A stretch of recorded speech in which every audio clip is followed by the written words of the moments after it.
Welcome to World Epic History. Today, we explore the forgotten sieges of Constantinople, how this legendary city nearly fell long before 1453. From early Arab invasions to Crusader assaults, Constantinople's strategic importance made it a target. Yet the city's resilience and the ingenuity of its leaders kept it standing against overwhelming odds. Join us as we uncover the dramatic moments that shaped its survival.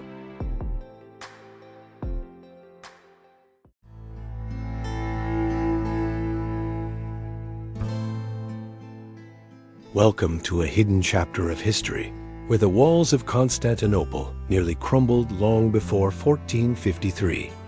The city, once the heartbeat of the Byzantine Empire, stood strong against countless adversities, but it faced threats even in its prime.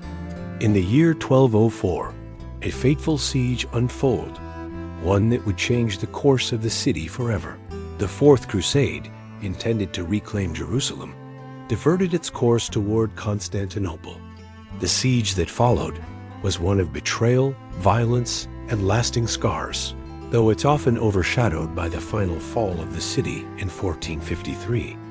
Yet, this forgotten siege brought the Byzantine Empire to its knees and set in motion events that would lead to its ultimate downfall. The Byzantines were not defeated by a single blow. It was a death of 1,000 cuts, the first of which came in this dark chapter. The Crusaders, once allies of the Byzantine Empire, now turned their forces against the city. Constantinople's defenders, caught off guard by the betrayal, prepared for a siege that would test the limits of their strength.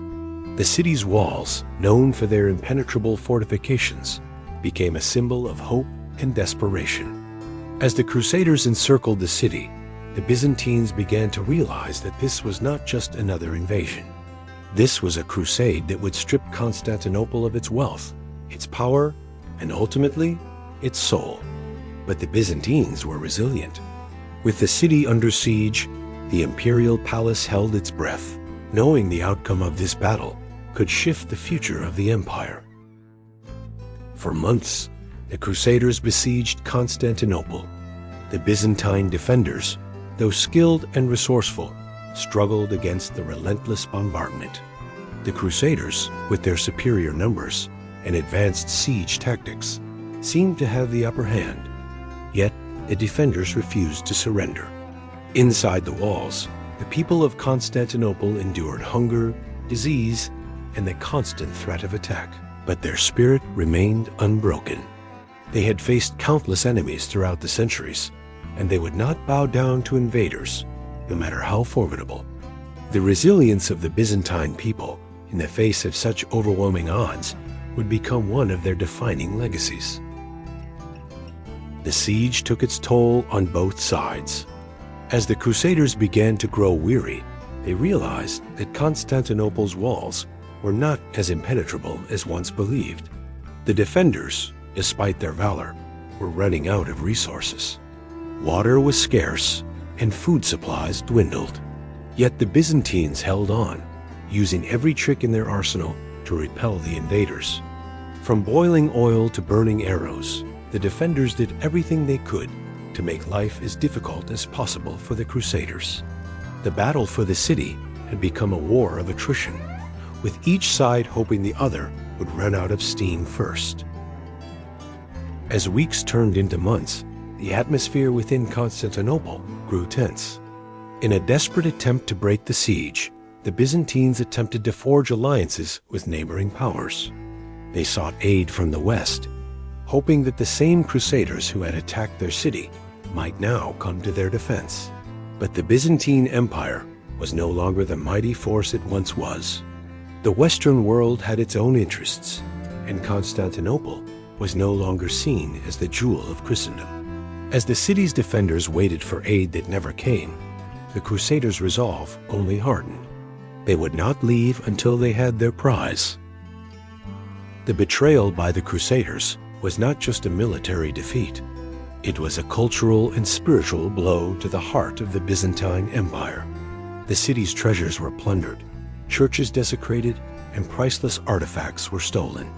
The walls, which had stood for centuries, were breached. Constantinople, the city of Constantine, the city that had been the center of the Byzantine world, was no longer a bastion of Christian power. In 1204, the city fell to the Crusaders, but it would rise again. The Byzantines, though weakened, would fight on. This was not the end of the empire, but it marked the beginning of its slow decline. The fall of Constantinople in 1204 was a catastrophe, yet it was far from the end of the Byzantine Empire's struggle. The Latin occupation lasted for decades, but the city's heart never ceased beating.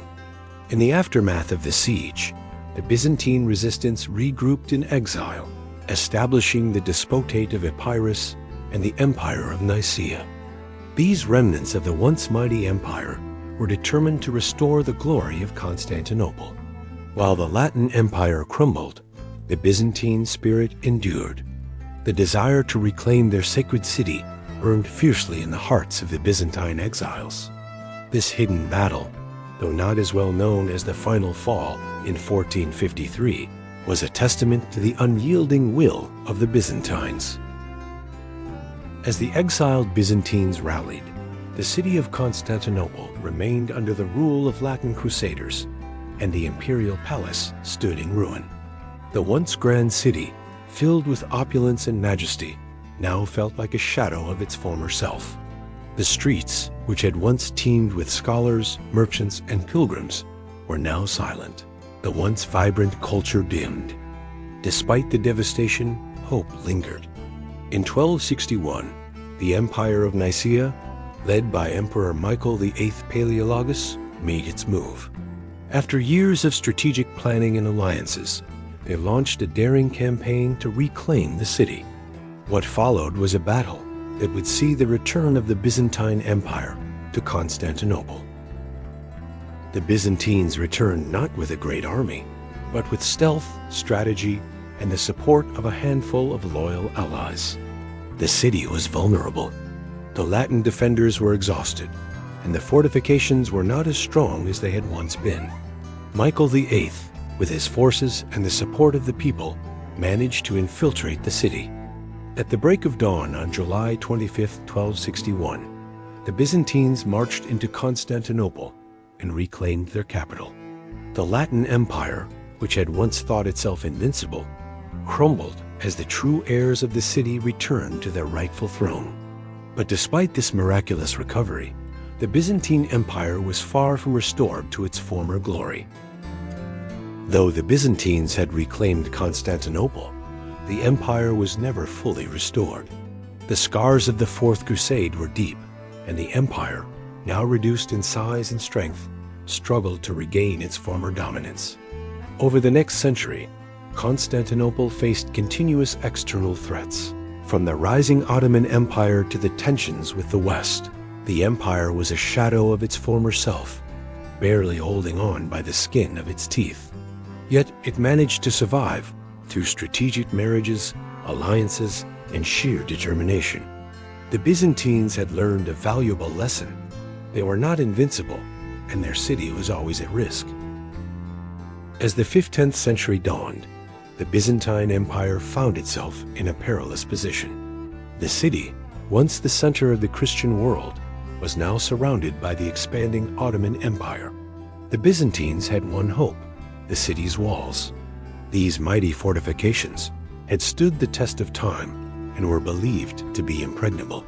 Yet, despite the Byzantines' fierce determination, they knew that this time the enemy was too powerful. The Ottoman forces, under Sultan Mehmed II, had the manpower, the artillery, and the ambition to finally conquer the city that had resisted so many invaders. But even as the Ottomans encircled Constantinople, the echoes of the forgotten siege of 1204 still resonated in the hearts of its defenders. The siege of 1453 was not just another battle. It was the culmination of centuries of conflict, a final reckoning for the Byzantine Empire.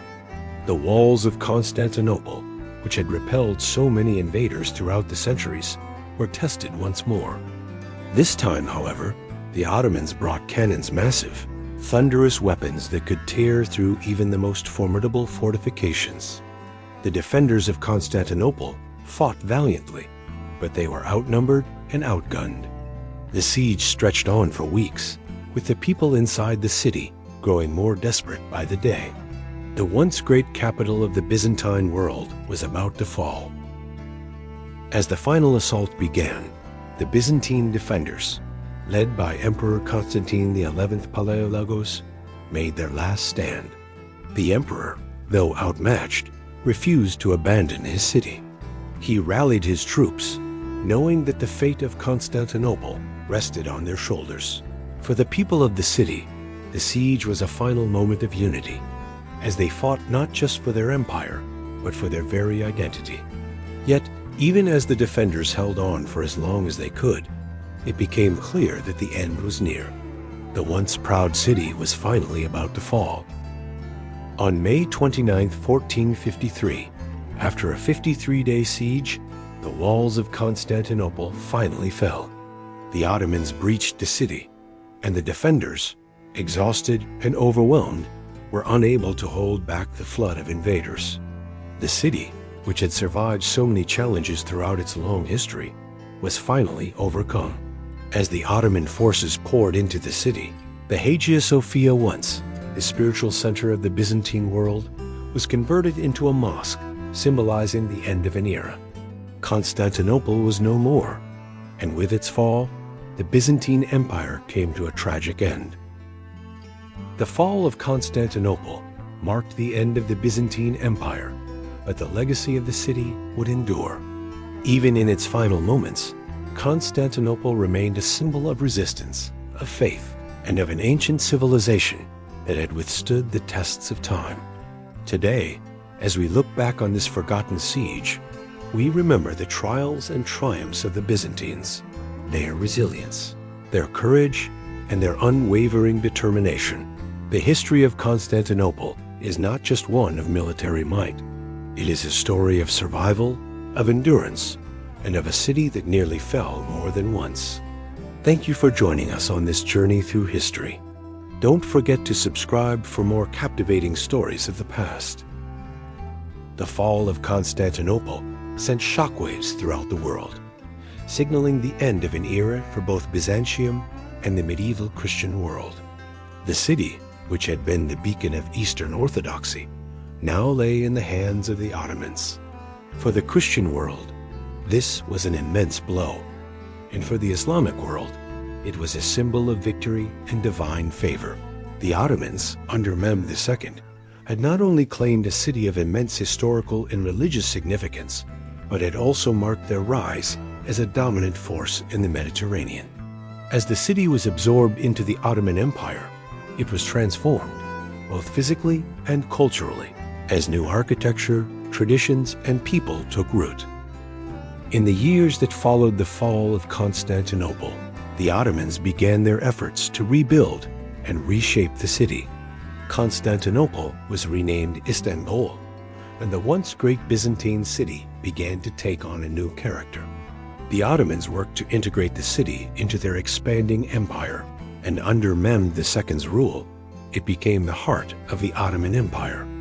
The Hagia Sophia, once the center of Byzantine Christianity, was converted into a mosque, symbolizing the shift in power. The Ottomans brought with them new cultures, religions, and influences, turning the city into a melting pot of ideas and traditions.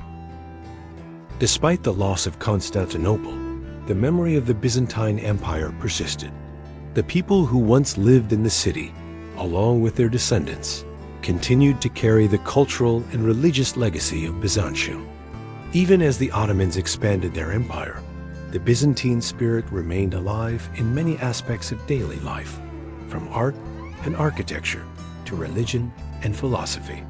The Hagia Sophia, now a mosque, still stood as a reminder of the Byzantine Empire's grandeur and significance. In many ways, Constantinople remained a bridge between two worlds, between the medieval Christian Empire and the Ottoman Islamic Empire. The legacy of the Byzantine Empire, though diminished, lived on through the Ottoman Empire, which would rule Constantinople for over 400 years. The city, now known as Istanbul, became one of the most important cities in the world, strategically positioned between Europe and Asia. Under Ottoman rule, the city became a center of trade, culture, and learning, drawing people from all corners of the empire. The once great Byzantine Empire may have fallen, but its influence continued to shape the course of history through the centuries, even as the city itself underwent dramatic transformations.